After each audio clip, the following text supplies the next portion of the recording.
Hey guys, Timothy here. So today is the last day for spoilers before tomorrow when we'll get the full spoiler, and we've got still a couple really cool cards that are coming out. Tomorrow we will have the full set, so we'll see what all the filler looks like, but there's still a lot to talk about here, and I'm just going to start from the newest spoiler, which came out a little after kind of this evening.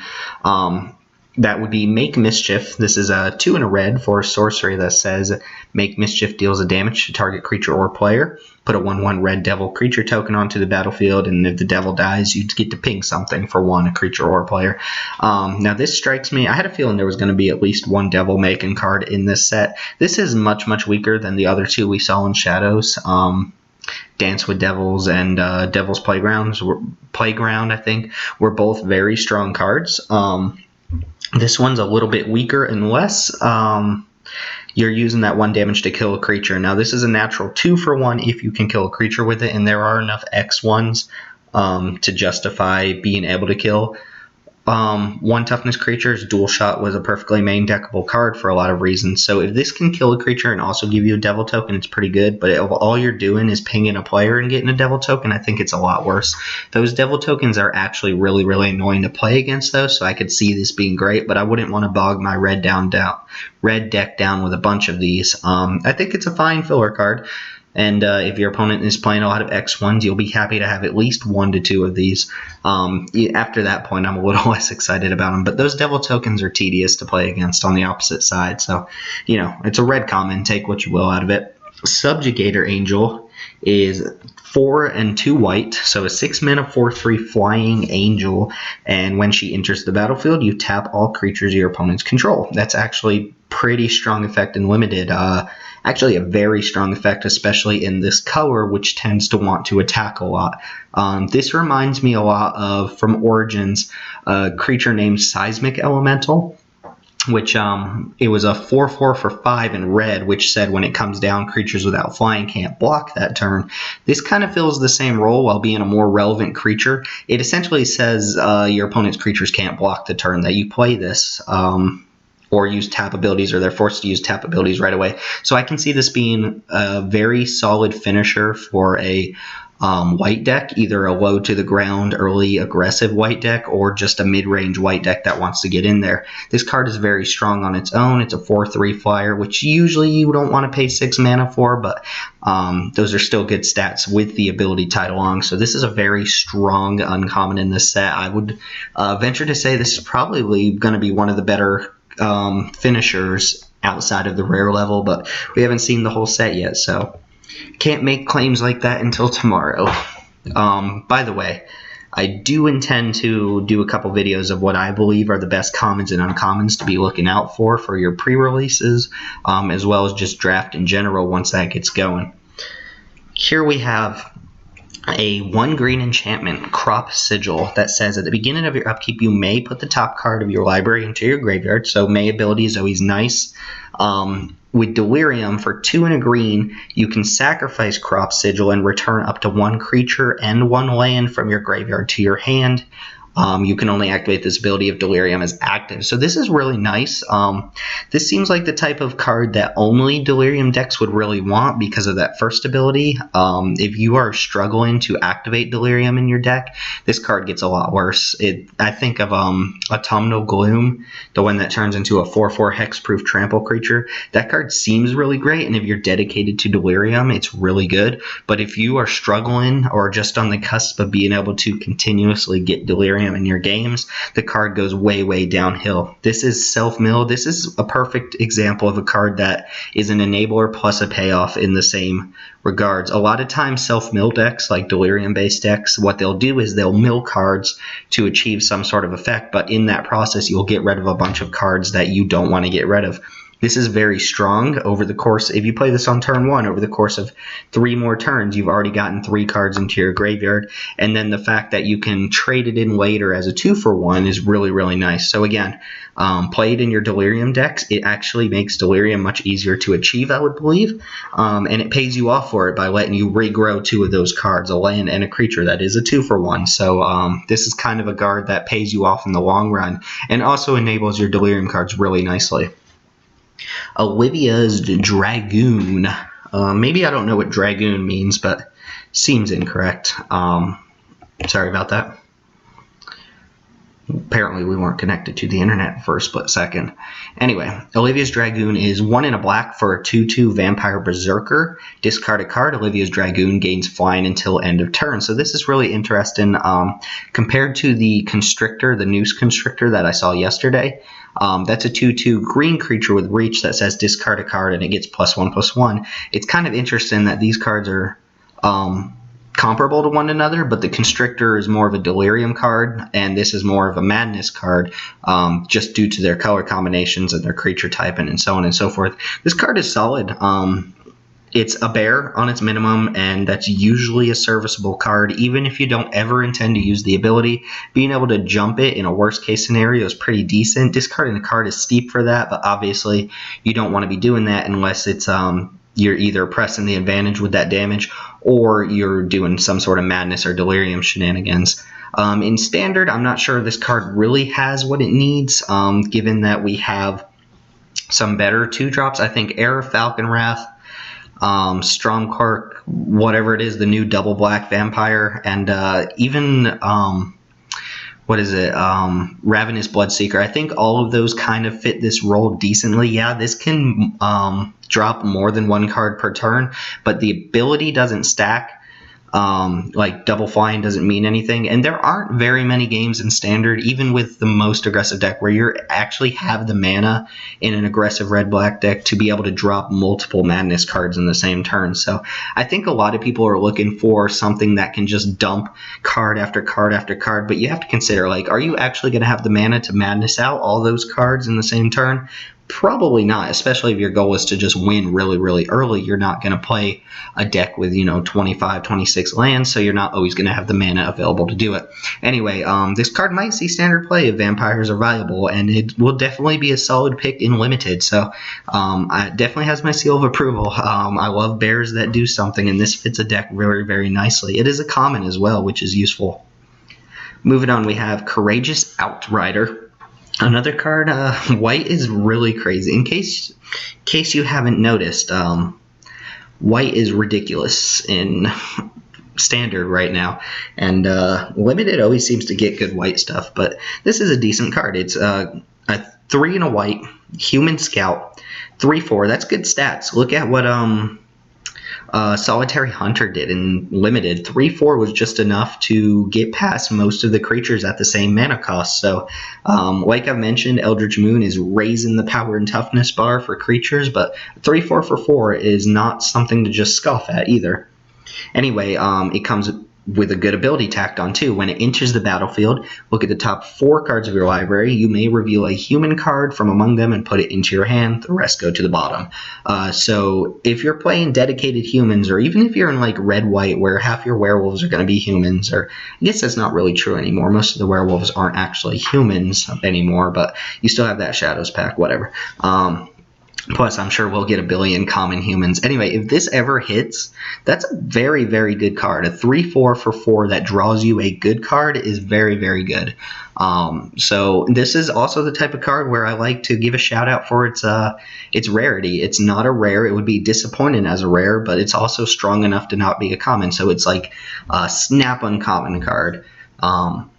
Anyway, we've seen a lot of really good white uncommon cards, so white is looking good. That Angel in the same video, at the beginning of this video, seems like a knockout, and so does this card. I would probably play it if I had just a few humans, but I'd be very excited about it if I was a dedicated human deck, like white-green or something like that. Next up, we have Imprisoned in the Moon, so one of our story cards, if I can get it on my screen. So this is 3 in a blue for an enchantment that enchants either a creature, a land, or a planeswalker, yours or your opponent's, probably your opponent's. And it says, enchanted permanent is a colorless land with tap to add colorless to your mana pool, and it loses all other card types and abilities. Essentially what this says is it turns it into a waste. It turns it into a land that just taps. So it's not a creature anymore. You can't interact with it the same way you would a creature, so on and so forth. So yeah, it's all down here. Song of the Dryads is pretty much what this card is, except it turns it into a waste instead of a forest. It's also a little more limited on when it can hit, I believe. Yeah, Song of the Dryads can hit any permanent. This is a little restricted, but it hits all the important stuff, right? You can't use it as enchantment or artifact removal, though, which is, I guess, important. Anyway, this is super versatile, and this is essentially a removal spell in a color that doesn't get straight up removal like this. The times where this actually ramps your opponent ahead by using it on their cards are going to be so minuscule. The times where it actually benefits your opponent to have the extra mana instead of whatever you played this on is just not going to happen. This is easily first pickable blue card. Like I said, blue rares are a lot stronger this time around than in Shadows, and this is a good example because this deals with pretty much anything you want to. In Standard, I could see it being played as a way to lock down Planeswalkers, since there are some really good ones that you may or may not have heard of. Another interesting thing it does, besides just getting rid of creatures, is you can use it on a man land as well. You can use it on like a Hiss and Quagmire or Wandering Fumarole. You'll notice I commented right up there about it. But you can use this on like a problematic man land, and it essentially takes away its man land ability and turns it into a colorless source. Or if your opponent has a really greedy mana base, you can hit a splash land and turn it into a colorless source, which sometimes might get your opponent. Think about the times when people cast Ulamog and they exile certain lands like splash colors just so your opponent's locked off that color. This is very versatile, super strong card. You're almost never going to cast it on your own stuff to ramp. It's just not really what the purpose is, but very versatile card. Awesome art, awesome storyline, just fantastic blue card. Doesn't even feel like a blue card really, but it is. Heron's Grace Champion, more busted crap for humans. This is 2 green and a white for a flash lifelink 3/3 human knight. So that's a lot of relevant things. Yeah, human is super relevant. When it enters the battlefield, other humans you control get +1/+1 and gain lifelink until end of turn. That is super freaking crazy. Not only is this just like a flash 3/3, so it's a decent blocker on its own, but if you are playing humans in limited, this just goes nuts. Like just an anthem out of nowhere that your opponent, what are they going to play around it? I mean, they can, but the lifelink is going to win you a race. The humans are already strong as they are in limited. White is a very strong color, and so is green. This doesn't affect your non-humans, but it adds so much power to the board and swings a race so well that this is just a solid first pickable card, even for a gold card. I know some people see gold cards and they think, well, I don't want to dedicate to it. This is the type of card that if you draft it and you don't end up playing it, well, so be it. You had the chance to. Very, very strong. In Standard, I mean, humans are humans, and they don't play a lot of 4-drops, but this just comes down, triggers Thalia's Lieutenant, just does so much work in the long game. It's pretty ridiculous. Also, FYI, if you haven't seen it, this is the Game Day Top 8 promo with alternate art, full art nonsense, but it looks awesome. You should go check it out. I should have pulled it up here to just compare it. Anyway, this card's actually a little bit exciting for me because I've been waiting for spirits to get a lot of payoff, and it looks like they're maybe just that close to it. Anyway, Mausoleum Wanderer, or the Vagabond of the Mausoleum, as it says, is 1 blue for a 1/1 flying spirit that gets +1/+1 when another spirit enters the battlefield under your control, and then you can sack them to counter an instant or sorcery unless its controller pays X, where X is its power. So obviously think Curse Catcher for Merfolk is kind of the same idea. This can only counter instants and sorcery, so it's a little limited. You're not just going to lock out your opponent's creature play or something like that. And obviously they'll see it coming. But this, while this is up, your opponent has to overpay for all their sorceries or instants, or they have to run the risk of you actually just countering it with something like this. The interaction with Rattle Chains is fantastic, which gives this thing flash. And spirits are so cheap that if your spirits have flash, you can easily flash this plus another spirit to raise its power in the same turn. I'm thinking like Topplegeist here. Topplegeist might just be enough to fit into a spirit deck. We also saw a spirit yesterday, a 3-mana 2/3 flash that can counter, well, not counter, but it exiles a spell with converted mana cost 4 or less. So I'm thinking this plus Rattle Chains, plus that I believe it's called Spell Queller, will be the backbone of an actual blue-white spirit deck, and Topplgeist could sit in there as kind of a creature to stop your opponent from attacks or something like that. One thing I will note about the spirit deck is it seems like it has to get off the ground really fast, because this card, as good as it looks, it can be very irrelevant in the late game when your opponent just floods out or something. So if Spirits is struggling to keep up, or your opponent manages to pop off a Languish or something like that and wipe up all your Spirits, you may not be able to rebuild easily. But Spirits does seem like a very controlling deck that may or may not have the tools now to make it off the ground. So I'm pretty excited about this one just because of what it does give Spirits, an actual creature that can also control things. Keep in mind we also have that 2/1 Spirit that can sacrifice itself to give everything indestructible. So it's kind of protection for all Spirits for a turn, which works very nicely with cards like this. So you've got your... sorry, I keep forwarding. You've got your anti-removal cards, you've got your anti-sweepers, you've got your counter spells. And like I said, I think Topplgeist is enough to fit in that deck as well. Anyway, enough about Spirits. Let's move on to Sigarda's Blessing. This is super crazy. It's 1 white for an enchantment. It says you may cast auras and equipment spells as though they had flash. That already is pretty good.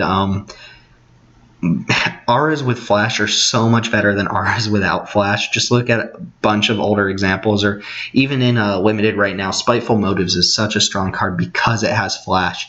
Imagine giving certain auras at instant speed when your opponent... it essentially makes it a combat trick that sticks around if it sticks. So think about a comparison between like Equestrian Skill and Might Beyond Reason. Equestrian Skill is 4 mana for +3/+3 and trample on humans. Might Beyond Reason in best case scenarios 3/1/1 counters. If you stick that Equestrian Skill, it's pretty much just as good as, if not better than, the Might Beyond Reason. This lets you do that at instant speed, making it essentially a better card. And the fact that you can flash equipment is way, way better. But there's another line of text here that says, whenever an equipment enters the battlefield under your control, you may attach it to target creature you control. So I'm assuming that means you don't have to pay the mana cost, the equip cost, which is ridiculous. For 1 mana enchantment to do this is pretty crazy. Now, in limited, I'm not saying you first pick this, because even with flash, enchantments and auras still have, their downsides to them. And this card gets a lot worse once you've already played your enchantments and auras and so on and so forth. So I don't think you first pick this and then just grab every aura and enchantment you get. It's the type of card that once you're in the kind of like equipment deck with like Abyssinian Missionaries and Militant Inquisitors and so on and so forth, that this card gets so much better. This has potential in Modern with cards like Batterskull and so on and so forth. Batterskull, Jite is, I guess, banned, but some of the swords as well are pretty crazy. I'm not thinking of any auras that are super, super potent right now, except for the one we just saw, Trapped in the Moon or whatever it's called, but Imprisoned in the Moon, I believe. But yeah, this is a really, really good card, and if somebody goes out of their way to build like an equipment-based deck, this will most certainly be part of it. We have a lot of equipment enablers that have been floating around in the past couple sets, but they don't really come together to make a super competitive deck. And this may be what we need to get it out there. I don't know. Equipment is being pushed, and this is about as far as you can push equipment. I don't know. I don't want to play against it. The second someone plays that on turn 1, like, you suddenly changes the game. You're like, oh man, they could have all this stuff in their hand. I don't know whether to be on the lookout for equipment or auras, and then boom, they get you in the middle of combat. Working Together, stupid name. Again, I don't think that's the actual translation we're looking for, but check this out. 1 white and a white for sorcery with Escalate. The Escalate cost is to tap an untapped creature you control, destroy target creature with power 4 or greater, or destroy target enchantment, or put a 1/1 counter on each creature target player controls. Pretty sick card here. the fact that you get one of these modes for free means you're usually going to use either the first or third mode. The enchantment mode will come up sometimes. Dromoka's Command will be leaving soon, so this will kind of fill that role as a main deckable enchantment removal spell. And then for each creature you untap, you get an additional mode. So if you tap 2 creatures in addition to the 3 mana, you're getting all 3 modes. A lot of times you don't even need the second one. So this is just 3 mana, tap one of your creatures, put a 1/1 counter on all your creatures or your partner's creatures if it's 2-headed giant, and destroy a creature with power 4 or greater. So it makes your guys bigger, makes your opponent's creatures, their biggest thing, just blow up in certain matches, and then you have the added ability to kill things, an enchantment. And with Super Friends kind of being a push deck here, blowing up an enchantment means maybe hitting an Oath that's really annoying, or hitting an Oath of Nissa and taking your opponent off their mana fixin', so to speak, or something like that. I don't know. This seems really, really good. Again, white is just getting crazy stuff, and in a token-based strategy, white-green, this slots as at least, 1 or 2 of, to just pump all your tokens. It's pretty crazy. So yeah, I'm impressed with this. Again, the escalate costs, we've seen, I think, maybe 2 or 3 now, but escalate cards where you don't have to pay additional mana to add modes, but do some sort of other alternative seem really, really good, like the Collective Brutality. It's just crazy. Like, the ability to add, or the cost to add extra abilities is so minuscule and so easy to pull off that you oftentimes will get the maximum value. Anyway, moving on. 3 and a green for Stun and Growth. This is a sorcery that says return all land cards from your graveyard to the battlefield tapped. I feel like this is very abusable. In limited, this is going to get passed a lot. This is very not good in limited, except in very niche situations. So I don't see very many situations where I would just take this first pick. Even if you're playing like a Delirium deck, and you're milling yourself a lot, using this card to get a bunch of extra lands isn't really doing that much for you unless you need those extra lands. So I don't know, but there are a lot of possibilities. Remember that landfall is still a thing. I'm really speculating between this and something that just pings your opponent when a land comes into play. There's got to be something there, right? Tunneling Geopede. Somebody break this with Tunneling Geopede. Just get back 20 lands from your graveyard, deal 20 damage off a Geopede. I expect to see it in the Pro Tour. Get to work, guys. But yeah, in Commander, this has a lot of applications. It gets back fetch lands in other formats, and just it has the potential. It does enough that it's breakable in certain types of decks. People just need to find a way to break it. Obviously, self-mill decks are probably the ones that can abuse this the most, or landfall-based decks that can somehow get a bunch of lands in the graveyard. At any rate, this card usually doesn't affect the board right away unless your lands are super good utility lands, but because they come in tapped, but it is good enough that I could see it popping up somewhere. I don't know where. It's not me to evaluate where a combo deck would use something like this, but it's there, and it is abusable at somewhere.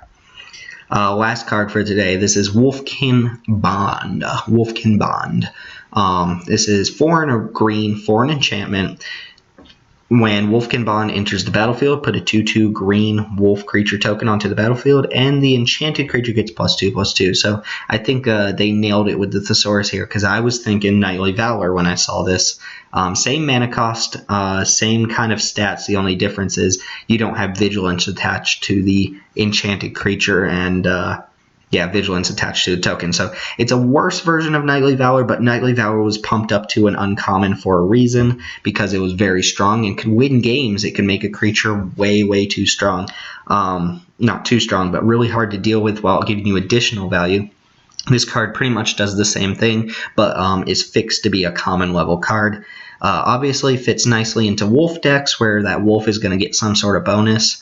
For instance, if you have Howlpack Resurgence or whatever. But a decent card on its own. I would play this in a lot of green decks, and enchantments that give you value are really good. Because if the creature gets blown up, you still leave something behind. Getting blown out with something like this feels pretty bad because you don't get the wolf creature token.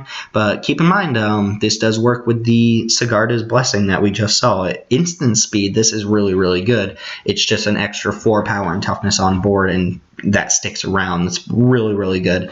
Another thing I just wanted to point out is Raised by Wolves is very similar, but Raised by Wolves is way, way stronger than this card. And Raised by Wolves was a solid card from Born of the Gods, but it wasn't like a end all or anything like that.